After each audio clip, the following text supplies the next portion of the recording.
మనకి 200 గ్రాముల వరకు తీసుకున్నాను. అలాగే పంచదార, ఈ పంచదారని నేను పౌడర్ చేసుకున్నానండి. పంచదార పౌడర్ని 1 కప్పు ఫుల్గా వేసి ఇంకొక కప్పు ముప్పావు వరకు వేసానండి. అంటే ఇది పావు తక్కువ 2 కప్పులు.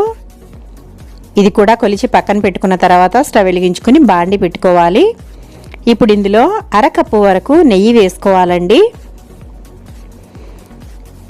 1/2 కప్పు నెయ్యి వేసుకోవాలి. అలాగే 1/4 కప్పు వరకు నూనె వేసుకోవాలి. ఇందులో కంపల్సరిగా నూనె అనేది వేసుకోవాలండి. అప్పుడే లడ్డు అనేది మనకి పర్ఫెక్ట్గా వస్తుంది.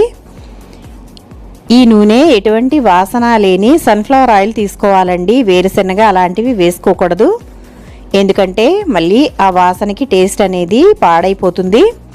ఇప్పుడు ఇక్కడ మనం ముందుగా జల్లించి పెట్టుకున్న శనగపిండి తీసుకోవాలి. నేను ఇక్కడ